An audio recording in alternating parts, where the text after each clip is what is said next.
Thank you for joining me for another quick hits conversation. Today, I would like to talk about why is it that there is so much information out there about how to be a good leader, but there are still so many lousy leaders. Stewart, I would love for you to kick us off. Sure. So this might put a little bit of a wrench in it, but I would always say we should have a working definition of what leadership is. Because different people define leadership different ways. Subordinates define leadership differently than those who are actually in quote unquote leadership positions differently. So do you think that the issue with there being lousy leaders is that we don't all agree on what leadership is? Is that what you're saying? Well, sure, because people get a role because they were promoted into it and they think that they were ordained into this role. Well, now I'm a leader. And this is why I struggle with the terminology of manager, because you can gather a group of chimps together and they can manage the situation, but leadership is, and this is going to be my definition, leadership is pulling a group of people together through influence to achieve a common goal. And you have to have the emotional intelligence and the empathy to understand that and don't get caught up in the fact that I'm the leader and I'm clearly omnipotent and what I say goes. Kristin, what are your thoughts? I agree that so much of the population doesn't understand the difference between management and leadership. And that would actually lead to, so why do we have these definitions and so few people understand it? And I think it's because businesses don't value the training as they should. I think there are a whole lot of I think there are too many idea people out there with so many crazy little ideas. And what they do is they say to a company, I can train all your people in a 3-hour session or in a weekend session. And the company ticks the box and says, we're doing leadership training in this 2-day session, 1 day a year. We're going to pull 50 people into the room. It's just, that's not how to teach it. And all those many, many ideas that are putting themselves in boxes to be able to sell it don't often actually have the tools or the right information to teach it. So what we've got is just big businesses ticking off boxes, but not actually teaching leadership. And that's why there's so much good information, but there's not really an influx of great leaders. So what you're saying is there's too much information out there that isn't actually useful, that isn't teaching people leadership skills that are beneficial. Or isn't doing it, and even if it's all good information, it's not actually doing it in a manner that's teaching. I cannot teach a client how to help their teams become great leaders in a 2-hour session or a 2-day session. It takes time. It takes actually listening to what they're already doing and how their process works and how the teams already relate to help people become, or organizations become better at leadership progression. It takes them understanding the difference between management and leadership. And me just saying it or them just reading it in a book, even if it's great information, isn't enough. That's not how you teach. And so although the information is out there, and I would say too much false information is out there, nobody's actually taking on, too few are taking on the absolute energy and cost required to really teach it. So I think that leadership, to your point, Stewart, people don't understand what leadership is. I think that leadership takes a certain amount of empathy, a certain amount of insight, a certain amount of self-awareness. And I agree with you, Kristin, you can't teach that in a weekend seminar.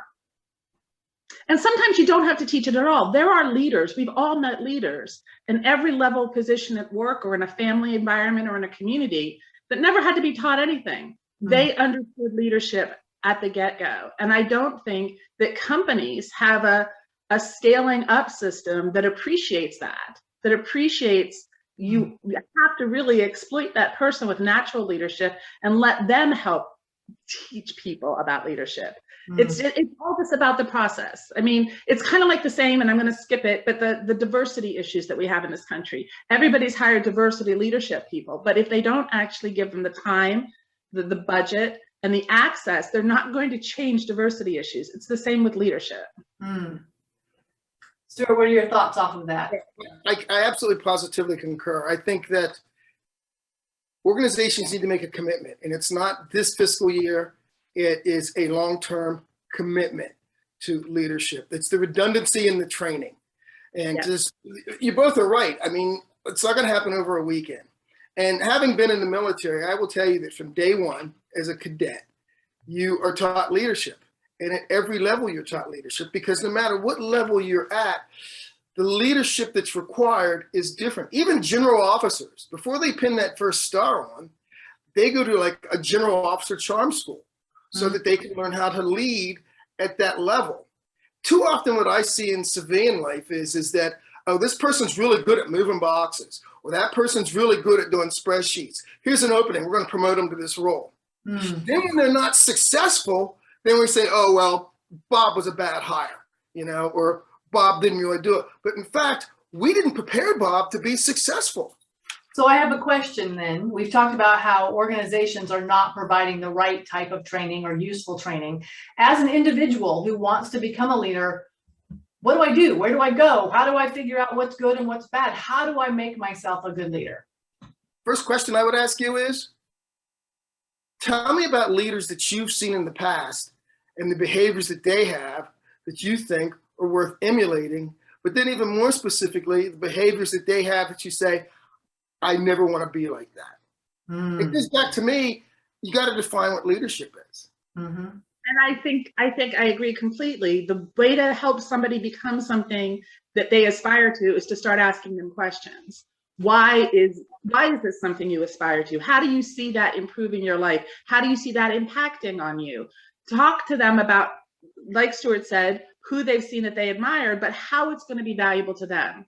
And when they answer those questions, then you have garnered the tools to help them achieve their goal. Because teaching leadership sometimes is uniquely individual. Not all leaders play the game the same way, and that's okay. Yeah, I mean, you can definitely, find a mentor, find a coach. I remember back to when I was first working, right? I started working right out of high school. I got a job at a bank working in the back office, and I knew I was a terrible communicator. I didn't know anything about the social skills of an office. And I just floundered really badly for a long time. And I wish that I had, obviously there wasn't an internet. I couldn't look things up then, right? Sadly. How do we avoid that for people coming in as young people? Well, I'll be honest with you. I'm a really firm believer in a strong onboarding process.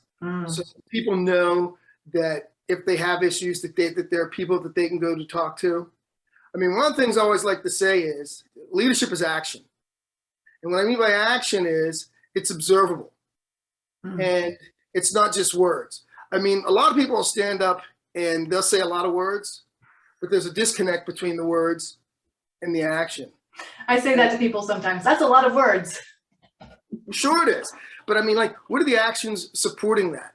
And throughout my professional career, I've seen people in leadership roles, and it's because they were really good at their last job, but they were ill prepared for their current role.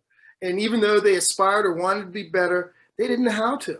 And that's why I say, ask the question, what's a leader? What's a leader to you? But that's why my final point is, it has to be ongoing. It has to be a years-long process to develop leaders. Kristin, do you have any last thoughts you'd like to throw in there? No, I think that one of the things that you deal with people and moving up in the ladder is I had a client who was promoted to a leadership role, and then in talking to him realized it's not a role he wanted. He was so very good at what he did, but there was no pay raise going along with that. So we actually worked on him communicating how he could make more and move up a ladder without becoming in a management position, which would require leadership skills that he didn't even want to attend. And that's important. So it's all important that the businesses themselves start looking very closely at who their people are. And like Stewart said, from the get-go, work on onboarding and work on continuing training and pay attention to who works for them, not just follow some rote ABC, this is the way it goes. Well, that is our 10 minutes, so I'm going to cut us off there. Thank you so much for having this conversation with me and thinking about what makes a what makes a great leader and why there are so many that are poor leaders out there. I look forward to our next conversation.